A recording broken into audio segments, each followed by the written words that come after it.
کارکردنی منداڵان کارەساتێکی مرۆیی وتەیەک بە بۆنەی ڕۆژی جیهانی قەدەغەکردنی کاری منداڵان.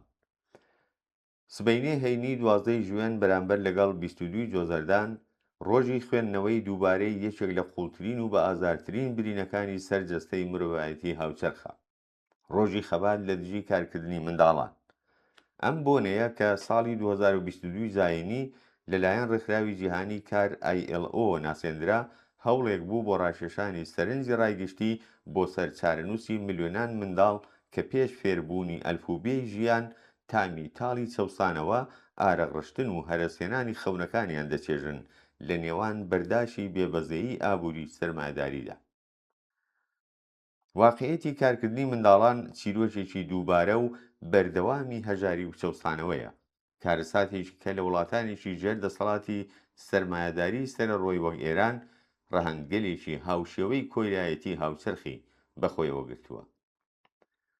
سەبارەت بە ژمارەی ڕاستەقینەی منداڵانی کار لە جیهاندا هیچ کات ئامارێکی ورد و بێکەم و کووڕی بڵاو نەکراوەتەوە، چونکە زۆربەی حکوومەتەکان بەتایبەت لە وڵاتانی لە حاڵی گەشەسەندندا خۆیان لە خستنەڕووی ئاماری ڕاستەقینە دەدزنەوە تا ڕووی دزێوی هەژاری و بێتوانایی خۆیان لە دابینکردنی دادپەروەری کۆمەڵایەتی بشارنەوە. لەگەڵ ئەوەشدا راپۆرتە هەژێنەرەکانی ڕێکخراوە نێودەوڵەتیەکان دیمەنێکی گشتی لەم بەڵا مرۆییە دەخەنە ڕوو. بە گوێرەی راپۆرتی سندوقی منداڵانی نەتەوە یەکگرتووەکان یونیسف، لانیکەم 215 ملیۆن منداڵی تەمەن 5 بۆ 17 ساڵ بە شێوەی کرێگرتە یان بەبێ کرێ زیاتر لە 40 کاتژمێر لە هەفتەیەکدا لە پیشە سەختەکاندا کار دەکەن.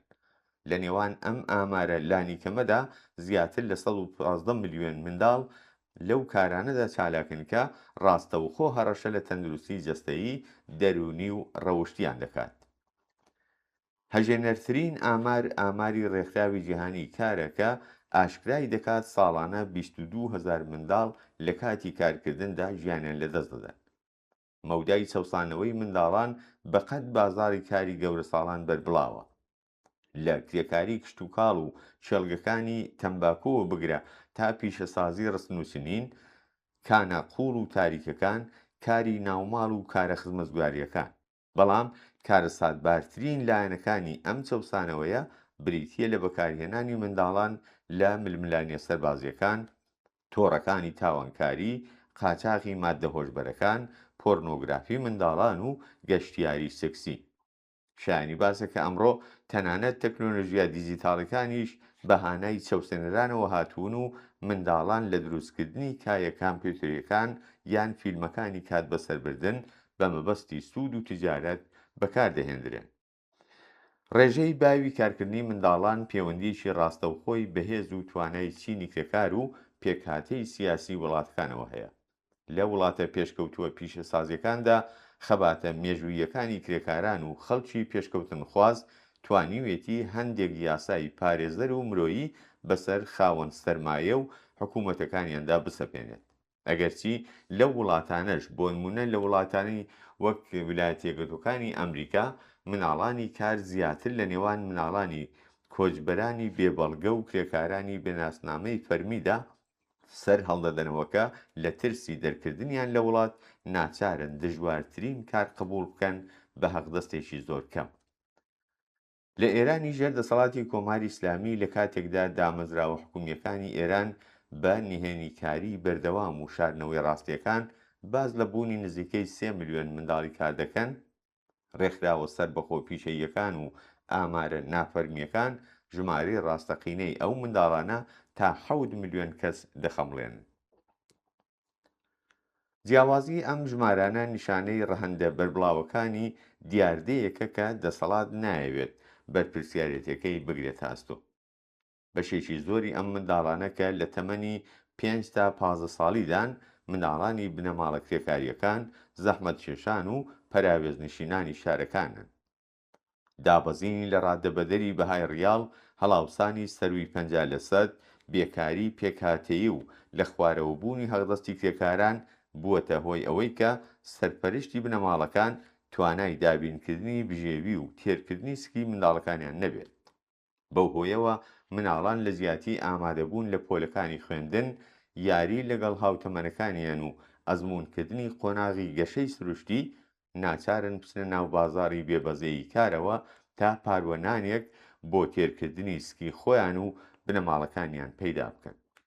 مناڵانی کار لە ئێران شەو ڕۆژی خۆیان لە بارودۆخێکی کۆی لە ئاسادا بەسەر دەبەن و لەوانە لە ناوەندە شێدارەکانی پەرشچنین، کورەخانەکانی خشت و کارگەر ژێرزەمینەکانی بەرهەمهێنانی پێڵاو و پۆشاک، خاوێنکردنەوەی شوشەی ئۆتۆمبیلەکان لەسەر چوارڕێکان، کۆڵبەری و باربەری لە ناو بازاڕەکان، سواڵکردن، فرۆشتنی فاڵ، بنێشت و دەسماڵ کاغەزی و شتی لەو چەشنە. یەکێک لە شەرمەزارانەترین دیمەنەکانی شارە گەورەکانی ئێران بریتیە لە کارکردنی منداڵان، لەوانە ژمارەیەکی زۆر لە منداڵانی کۆچبەری ئەفغانستانی لە ناوەندەکانی کۆکردنەوەی زبڵ و خاشاک. ئەم منداڵانە لەلایەن بەڵێندەرانی شارەوانی و مافیای دووبارە بەکارهێنانەوەی زبڵ و خاشاکەوە بە حەقدەستێکی زۆر کەم و بەبێ ڕەچاوکردنی هیچ چەشنە ڕێکارێکی تەندروستی لە خراپترین بارودۆخی ژیاندا بەکاردەهێنرێت.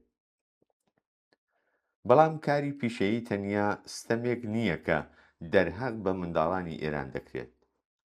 سیستەمی دەسەڵاتدار کۆمەڵێک زیان و ئازاری بەسەر شانی ئەم نەوەیدا سەپاندووە، لەوانە ئەو یاسا و ڕێسا کۆنەپەرستانەی کە ڕێگە بۆ هاوسەرگیری کچانی کەمتەمەن خۆش دەکەن و ئەوان بەرەو ڕەوتی سەر لە نوێ بەرهەمهێنانەوەی هەژاری و بێبەشی پەلچێش دەکەن.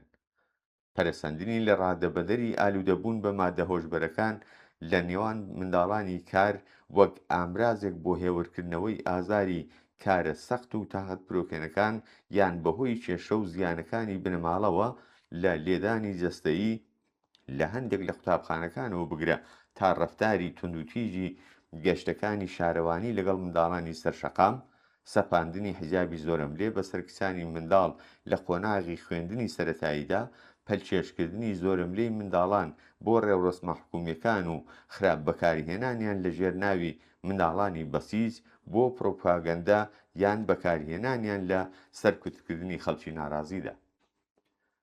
کۆماری ئیسلامی بە شێوەیەکی ڕواڵەتی زۆرێک لە پەیماننامە نێودەوڵەتیەکانی لەوانە کۆنڤانسیۆنی مافەکانی منداڵانی ئیمزا کردووە، بەڵام ئەم قبوڵکردنە تەنیا لایەنێکی ڕواڵەتی نمایشکاری و ئامرازی هەیە بۆ خستنەڕووی لە کۆڕ و کۆبوونەوە نێودەوڵەتیەکاندا. ئەگینا لە مەیدانی کردەوەدا نەک هەر هیچ هەنگاوێکی جددی و کاریگەر هەڵناگیرێت بۆ هەڵوەشاندنەوەی کاری منداڵان، بەڵکو بودجە پاڵپشتیەکان بۆ ڕێکخراوەکانی چاودێری کۆمەڵایەتی و دامەزراوە مەدەنیەکانیش ساڵ بە ساڵ کەمتر دەکرێنەوە تا ژیرفانی کەمینەکانی دەسەڵاتدار و بودجە سەربازی ئەمنیەکان پڕتر بێت. کارکردن بژاردەیەکی وشیارانە و ئارەزومەندانەی هیچ منداڵێک نییە.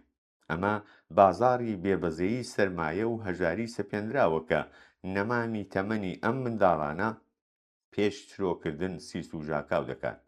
خاوەن سەرمایەکان لەم هێزی کارە هەرزان بێبیمە گوێڕایەڵ و بێدیفاعە ئەو پەڕی سوود وەردەگرن، کەواتە بۆ کۆتایی هێنان بەم کارە ساتە بەردەوامە نابێت دڵ بە بەڵێنە پوچ و بێبنەماکانی حکوومەت یان کارە خێرخوازی و کاتیەکان خۆش بکرێت. ڕێگای ڕزگاربوونی منداڵانی کار لەم کۆیلایەتی هاوچەرخە بریتیە لە گرێدانی بزوتنەوەی هەڵوەشاندنەوەی کاری منداڵان بە خەباتی سەراسەری و چینایەتی لە دژی پەیوەندی چەوسێنەرانە و ئەو ڕژیمەی کە پاڵپشتیکاریەتی. تەنیا بە لەناوبردنی ئەو پێکاتەیە کە قازانجی بەلاوە گرنگترە لە ژیانی مرۆڤەکان و بە یەکگرتووی و هاوخەباتی کرێکاران، موعەلیمان، ژنان و کۆمەڵانی خەڵکی بێبەش و ستەملێکراو دەکرێت کۆمەلگایەکی دادپەروەر بنیاد بنرێت کە تێیدا هەر منداڵێک بەبێ لە بەرچاوگرتنی ڕەگەز و نەتەوە و ئەوەی کە سەر بە چچین و توێژێکی کۆمەڵایەتیە خۆی لە پشت مێزەکانی قوتابخانە، لە ناو پارکەکانی یاریکردن و لە ئامێزی پڕ لە میهرەبانی، ئاسایش و خۆشگوزەرانیدا ببینێتەوە. ئەم خەباتە هاوبەشە وەفاداری ڕاستەقینەی ئێمەیە بە ویژدانی وەخەبەر هاتووی مرۆڤایەتی لە ڕۆژی جیهانی خەبات لە دژی کارکردنی منداڵاندا.